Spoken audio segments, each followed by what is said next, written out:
Assalamualaikum warahmatullahi wabarakatuh.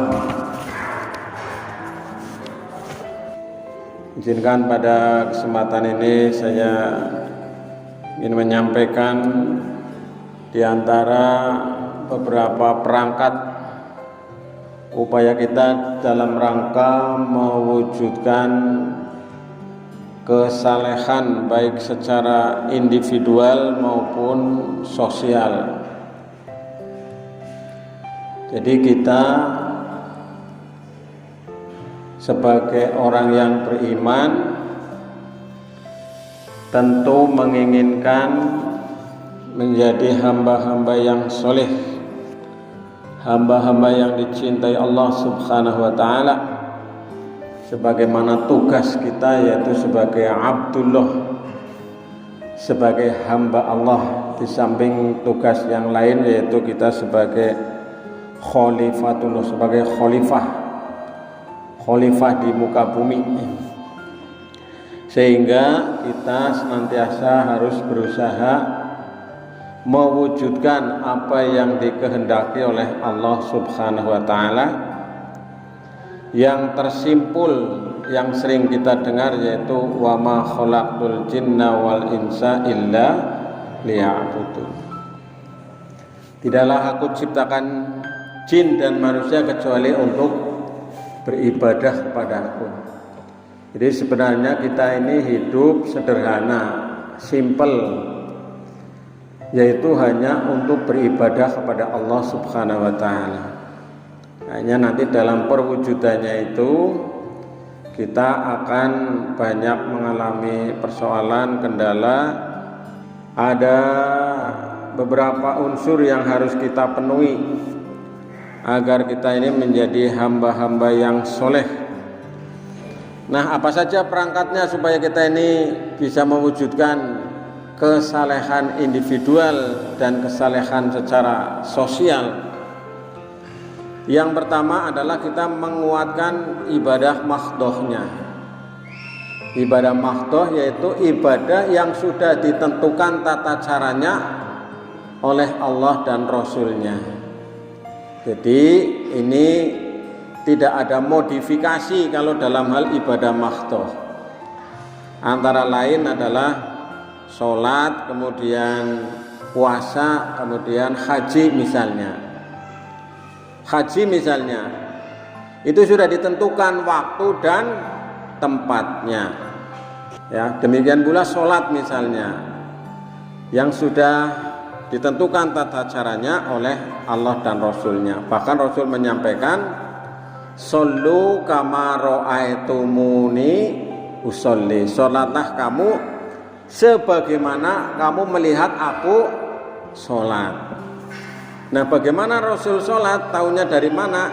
Ya, kita membaca, kita menyimak, kita mengkaji mengenai keterangan-keterangan yang disampaikan oleh Rasulullah SAW. Nah, ini modal utama bagi kita adalah memperkuat ibadah mahdhoh. Maka Bapak Ibu dan saudara sekalian, yang tersimpul dalam rukun Islam itu hendaknya sebisa mungkin kita laksanakan. Ya, kita mungkin secara umum yang sudah dilaksanakan rukun Islam itu 3 nggih. Nah, syahadat sampun nggih. Nah, kemudian sholat sampun. Kemudian zakat kofisit. Nah, puasa sampun. Nah, haji mungkin ada yang sudah, ada yang belum. Sehingga yang kebanyakan mayoritas itu yang paling banyak jumlahnya adalah syahadat, sholat, dan puasa. Nah, memaksimalkan upaya kita untuk melaksanakan ibadah mahdhoh. Mungkin kalau kita sudah mampu, kita akan menunaikan zakat bagi yang sudah mampu, yang sudah memenuhi haul dan memenuhi batas nisabnya. Kita berupaya yang sudah kita bisa laksanakan, maka hendaknya kita laksanakan, karena kita ini sudah dipesankan oleh Allah dalam Al-Quran. Ini la yukallifullahu nafsan illa wus'aha. Allah tidak membebani seseorang melainkan sesuai dengan kemampuannya. Bagaimana dalam surat Al-Baqarah di ayat yang terakhir ini ayat 286. Jadi kita ini dalam beribadah ini semampunya kita. Kalau kita belum mampu atau tidak mampu, ya Allah Subhanahu wa taala sudah memberikan sinyalemen yang demikian itu sesuai dengan kemampuan kita. Jadi ini Bapak Ibu Saudara sekalian, kita perkuat khususnya ibadah mahdoh kula panjenengan sami. Salate monggo kula panjenengan sami disempurnakan ya. Juga kepada anak-anak kita, generasi kita, jangan sampai secara sengaja meninggalkan sholat 5 waktu. Demikian pula zakat, ini diupayakan kita untuk melaksanakan zakat kalau kita sudah memenuhi batas minimal atau sudah memenuhi yang disyariatkan. Kalau puasa insya Allah sudah, demikian pula haji kita berniatkan, upayakan motivasi kepada anak-anak kita untuk bisa menunaikan ibadah haji. Nah ini juga kita doakan. Jadi kalau misalnya kita belum bisa menunaikan ibadah haji, mudah-mudahan anak cucu kita bisa menunaikan ibadah haji. Mungkin karena keterbatasan ekonomi, keterbatasan lain sebagainya, tapi kita upayakan karena ini termasuk rukun Islam. Sehingga kemarin dalam khutbah Jumat kemarin di Limatul saya sampaikan bahwa rukun Islam ini harus diniati untuk dilaksanakan. Jangan diniati untuk tidak dilaksanakan. Wondene nanti sampai saatnya kau tidak mampu, maka itu beda urusan. Nah ini jamaah sekalian, perangkat yang pertama harus kita perkuat yaitu ibadah mahdohnya, ibadah yang sudah ditentukan tata caranya oleh Allah dan Rasulnya. Demikian pula sholat, demikian pula ibadah-ibadah yang lain yang sudah ditentukan. Kemudian yang kedua Bapak Ibu Saudara sekalian, kita perlu meningkatkan pengamalan di bidang muamalah. Di bidang muamalah, kemarin waktu beberapa Jumat yang lalu itu saya mengikuti khutbah ya, ketika mampir di daerah Kebumen itu. Jadi sekarang ada perbuatan dosa besar, ada perbuatan yang dilarang oleh Allah, tapi disepakati untuk dilaksanakan. Apa itu? Riba. Riba itu termasuk salah satu dosa yang secara tidak langsung disepakati untuk dilaksanakan. Kalau selain riba itu tidak, jadi semuanya ditolak. Tapi riba itu banyak yang disepakati dilaksanakan. Sehingga ini menjadi PR bagi kita bahwa riba ini ternyata sudah menjadi semacam konvensi, karena kita seringkali tidak bisa lepas dari riba ya, dalam hal pinjam meminjam, dalam hal jual beli, dalam hal tukar menukar barang, dalam hal gade dan lain sebagainya. Nah, ini mungkin suatu waktu perlu ada kajian tersendiri mengenai riba. Padahal Allah Subhanahu wa taala sudah jelas dalam Al-Qur'an itu wa akhallallahu al-bai'a wa harramar riba. Allah menghalalkan jual beli dan mengharamkan riba. Maka Bapak Ibu dan saudara sekalian yang dirahmati Allah, ini menjadi renungan bagi kita, renungan. Karena hutang itu termasuk hak Adam yang harus diselesaikan.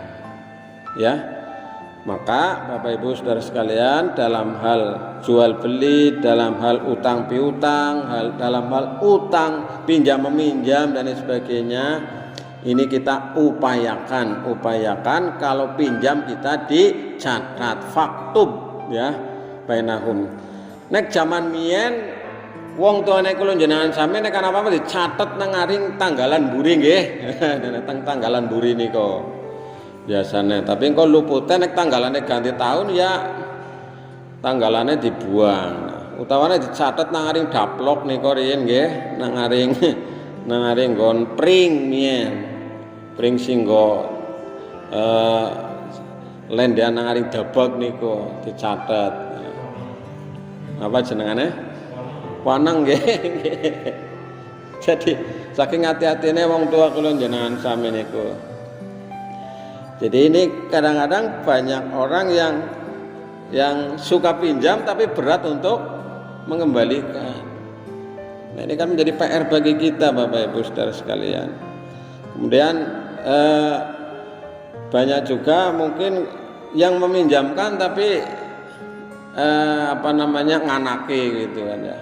Ini kan menjadi renungan bagi kita. Di antara dicabutnya keberkahan dalam suatu kelompok, dalam sebuah keluarga, dalam sebuah individu, dalam seorang itu adalah karena banyak terlibat masalah riba dan hal-hal yang lain. Maka ini menjadi ya renungan bagi kita lah, karena kita juga sulit untuk melepaskan diri dari jasa bank, sulit melepaskan diri dari transaksi-transaksi yang seringkali kita juga tidak bisa dalam hal gade, pegadaian dan sebagainya, pinjam meminjam, utang piutang. Nah, ini kita harapkan kita ini berprinsip kepada muamalah yang sudah digariskan oleh Rasulnya, oleh syariat Islam, oleh Allah dan Rasulnya. Kalau dalam hal ibadah ya, al aslu fil ibadah at-tahrim. Pada prinsipnya ibadah itu adalah haram. Jadi semua ibadah itu tidak boleh sebenarnya kecuali ibadah yang diperintahkan. Contoh puasa itu nggak boleh kecuali puasa yang diperintahkan, ada contohnya. Sholat itu tidak boleh kecuali sholat yang diperintahkan, ada contohnya dari Rasul. Nah itu dalam hal dalam kaidah usul fikih itu, kalau ibadah itu prinsip pokoknya adalah asal muasalnya haram. Tapi kalau muamalah, kalau dalam hal urusan hubungan kemanusiaan, sosial, muamalah duniawiyah, pada prinsipnya semuanya itu boleh. Ya, jual beli misalnya, semuanya boleh. Jual beli apa saja boleh kecuali yang diharamkan. Kan dibalik tadi dengan ibadah. Jadi dalam hal transaksi apa saja, hubungan dengan sesama manusia itu boleh apa saja kecuali yang diharamkan oleh Allah Subhanahu wa taala dan Rasulnya. Maka Bapak Ibu Saudara sekalian, ini yang berlaku nanti dalam hal katanya ibadah ghairu mahdhah, muamalah duniawiyah ini kita memiliki prinsip-prinsip yang harus dijadikan pedoman. Misalnya dalam hal jual beli itu harus jujur, tidak mengurangi timbangan, tidak berbuat licik, kemudian didasari rela atau suka sama suka, tidak ada paksaan, tidak boleh menimbun dan lain sebagainya. Itu nanti dalam hal jual beli misalnya. Tapi secara umum muamalah itu diperbolehkan ya, hubungan, bahkan kita transaksi dengan non muslim pun kita juga diperbolehkan. Kita beli kepada non muslim barang-barang material apa kebutuhan itu boleh, karena ini urusan muamalah duniawiyah. Bapak Ibu dan saudara sekalian, ini yang kedua, perangkat kita sebagai upaya kita mewujudkan kesalehan individual dan sosial. Jika kita sudah mengamalkan yang demikian itu, maka akan diturunkan keberkahan ya, keberkahan dari langit dan dari bumi. Karena apa? Orang-orangnya itu senantiasa mendasarkan diri pada petunjuk Allah dan Rasulnya. Kemudian yang ketiga Bapak Ibu Saudara sekalian, ini adalah gemar untuk memakmurkan masjid. Jadi orang soleh diantaranya adalah suka atau gemar berjamaah di masjid. Jadi masjid ini sebagai tempat yang menyenangkan. Apalagi masjid wis apik, adem nggih, butahe, rasane ora kepengin bali nang kene bae. Iya. Ini masjid-masjid sekarang banyak yang bagus-bagus itu ya. Apalagi kalau di Masjidil Haram nggih Pak Haji nggih. Masjidil Haram, Masjid Nabawi. Hanya dalam musim pandemi ini tidak boleh berlama-lama. Begitu misalnya selesai sholat wajib, beberapa menit kemudian nanti akan disuruh keluar. Itu diceritakan oleh pengamat yang sedang mengkritisi masalah haji itu begitu. Jadi memang sekarang situasinya ini serba sulit, serba berat ini. Maka menjadi ujian berat bagi kita semuanya. Ini nanti masalah haji ini sedang bergulir terus ini ya, bergulir, mudah-mudahan nanti ya terjadi kemaslahatan, kebaikan, karena umat Islam juga sedang diuji oleh Allah Subhanahu wa taala ini dengan berbagai macam isu-isu, dengan berbagai macam peristiwa-peristiwa ini. Mudah-mudahan semakin menguatkan umat Islam, semakin mendewasakan umat Islam. Apalagi sebentar lagi pemilu 2023 sudah mulai, nanti 2024 puncaknya. Ini luar biasa, skenario politik dan sebagainya. Umat Islam ini banyak yang ternyata belum siap ya, umat yang seringkali belum bisa bersatu secara sebenarnya. Maka ini menjadi catatan bagi kita untuk senantiasa berusaha memakmurkan masjid Allah Subhanahu wa taala. Innama ya'muru masajidallahi man amana billahi wal yaumil akhir. Hanya yang memakmurkan masjid-masjid Allah ialah orang-orang yang beriman kepada Allah dan hari kemudian, dan seterusnya. Jadi idealnya orang yang memakmurkan masjid adalah orang yang beriman kepada Allah, orang yang memiliki keimanan kepada Allah Subhanahu wa taala, senantiasa mendirikan sholat, menunaikan zakat, dan tidak takut kepada siapapun selain Allah. Maka merekalah orang-orang yang diharapkan termasuk golongan orang-orang yang mendapatkan petunjuk. Nah, ini pesan Allah dalam surat At-Taubah ayat 18. Innama ya'muru masajidallahi man amana billahi wal yaumil akhir wa aqamas sholata wa ataz zakata wa lam yakhsha illallah fa'asa ulaika ayyakunu minal muhtadin. Jadi orang yang memakmurkan masjid itu adalah orang yang beriman, intinya itu. Kalau orang beriman pada enggan ke masjid, maka nanti akan diisi oleh orang-orang munafik, akan diisi orang-orang fasik. Kalau orang kafir sih kayaknya enggak, orang-orang munafik dan orang-orang fasik ini. Jadi orang yang beriman ini hendaknya yang memakmurkan masjid. Karena masjid ini potensinya luar biasa Bapak Ibu Saudara sekalian. Masjid pada zaman Nabi, masjid pada zaman dulu para wali, kemudian perintis-perintis pesantren ini menjadi pusat taklim, pusat kajian, bahkan pusat dari komando perjuangan umat Islam. Ini dari masjid. Bahkan dulu lahirnya tokoh-tokoh sufi, tokoh-tokoh itu adalah dari masjid. Maka suf itu ada yang diartikan kapas, ada yang diartikan serambi masjid. Jadi orang-orang yang suka di masjid ini biasanya mereka itu orang-orang yang mementingkan kehidupan akhirat di samping kehidupan dunia. Jadi mereka itu orang-orang yang luar biasa cintanya kepada masjid, cintanya kepada Allah Subhanahu wa taala.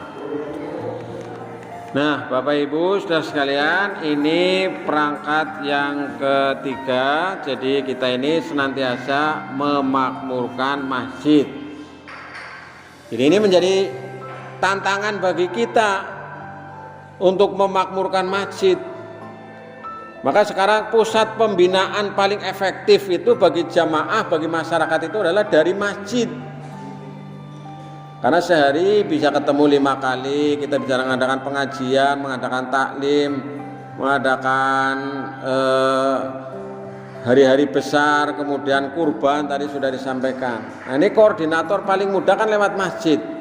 Nah, maka ketika Rasul Shallallahu Alaihi Wasallam hijrah dari Mekah ke Madinah, hal yang pertama kali dilakukan antara lain adalah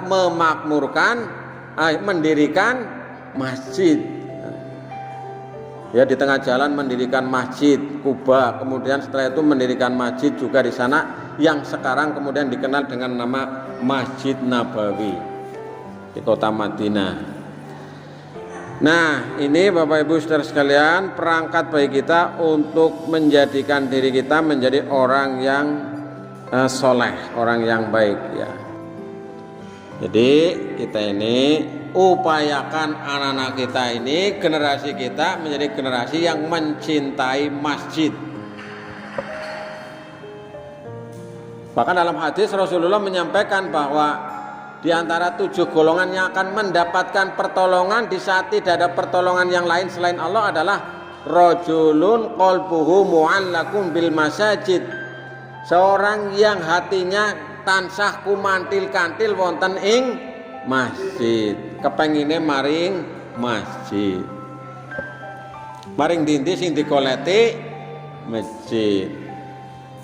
Kayak maring Jogja kok mampir nang masjid ya. Wong kono nang wis nang kana kok traweh nang masjid ya misalnya. Oke, kepengin jamangan nang masjid ya. Jadi hatinya ingin ke masjid. Nah, ini generasi kita diupayakan demikian. Maka anak-anak kita, cucu-cucu kita dilatih untuk ke masjid, ya, supaya mencintai masjid-masjid kita. Karena di masjid nanti juga bisa untuk sholat jamaah, bisa untuk pengajian, bisa untuk musyawarah dan seterusnya.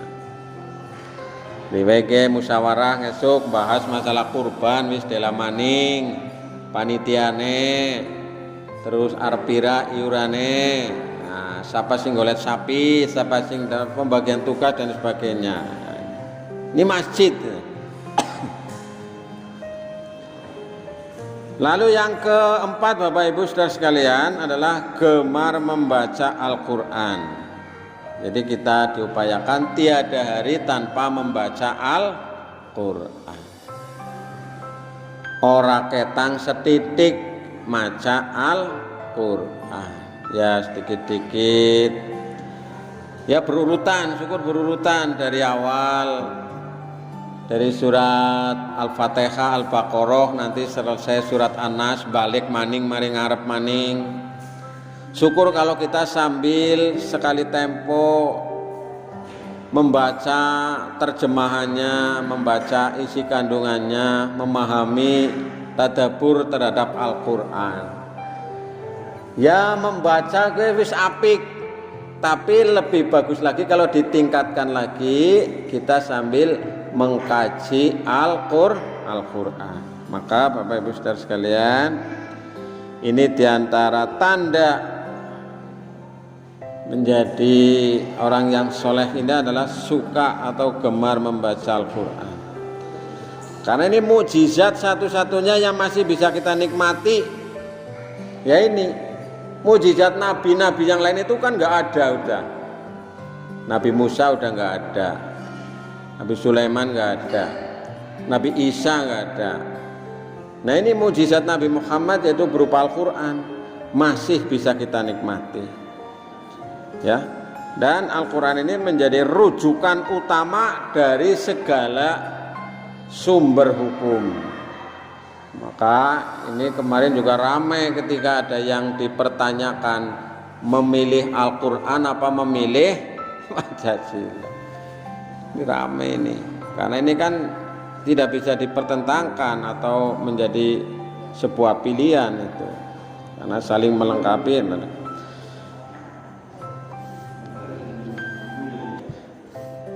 Yang membedakan dengan yang lain Al-Quran ini antara lain adalah karena yang membaca Al-Quran itu mesti mendapatkan pahala kebaikan walaupun tidak mengetahui artinya.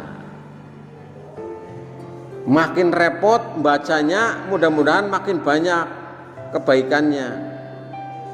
Terutama sing lagi belajar wis tua kok gelem belajar baca Al-Quran, itu luar biasa. Nun sewu Pak Sepul kula badhe maos niki leres napa mboten cobi disimak nggih Pak. Gitu. Luar biasa gue. Senajan wis tua tapi gelem belajar membaca Al-Quran misalnya. Atau kita ini sudah repot, sudah tahu tapi membaca Al-Quran. Jadi ini menjadi pelajaran bagi kita yang masih sehat, yang masih normal penglihatannya, pendengarannya dan sebagainya, gitu ya. Kita manfaatkan dengan sebaik-baiknya, sebisa mungkin, ya. Ya kalau mungkin kita tidak banyak, yang penting kita rutin lah. Nabi itu sangat mencintai, menyukai kepada perbuatan baik walaupun sedikit tapi dilakukan secara rutin terus menerus. Tiap sore baca Quran berapa ruku atau berapa surat lumayan, tapi rutin terus begitu. Daripada maca sebulan pisan senajan kue akeh. Jadi gemar membaca Al-Quran. Kemudian yang kelima ini dia gemar bersedekah. Tadi sebagai kelanjutan dari ibadah makhdhah tadi kan ada zakat. Kalau zakat itu kan wajib. Kalau sedekah, kalau infak itu kan sunnah. Jadi di samping kita menunaikan yang wajib, juga yang sunnah-sunnah kita bisa kita laksanakan. Gemar bersedekah. Apalagi kemarin di bulan suci Ramadan kita juga sudah dilatih gemar bersedekah. Ya semampune. Nah ini termasuk sedekah bapak-bapak, ibu-ibu, ini kan melatih diri kita. Sedekah tidak mesti harus nunggu kaya.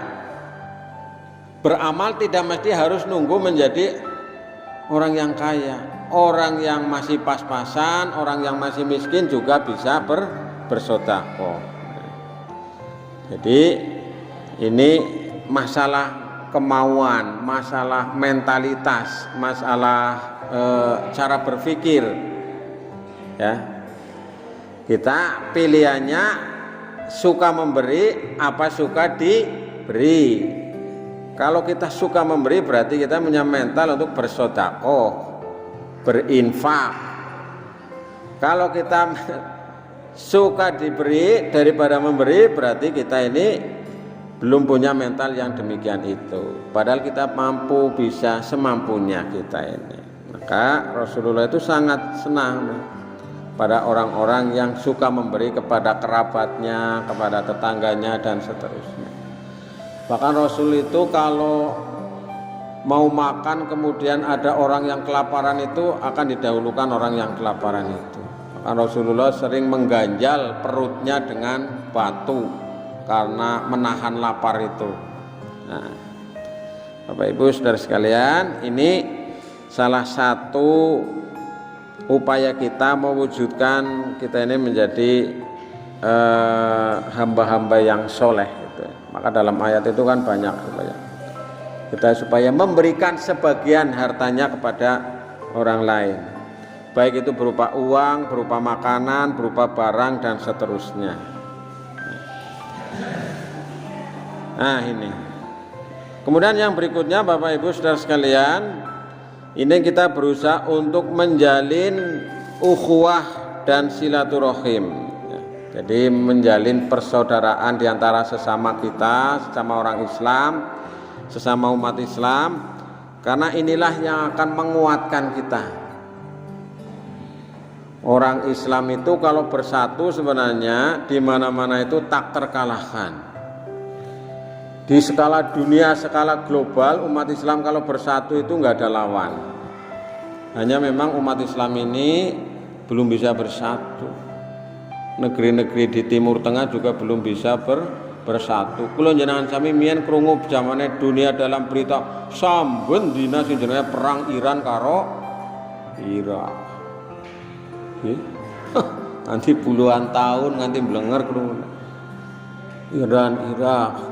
Kemudian juga yang lain banyak sekali itu. Syria, Lebanon, Palestina. Di Palestina pun banyak faksi-faksi, pakai kelompok-kelompok. Ada kelompok Hamas, kemudian ada lagi kelompok apa itu satunya Fatah ya, kelompok Fatah itu. Jadi banyak kelompok-kelompok orang Islam, termasuk di Indonesia.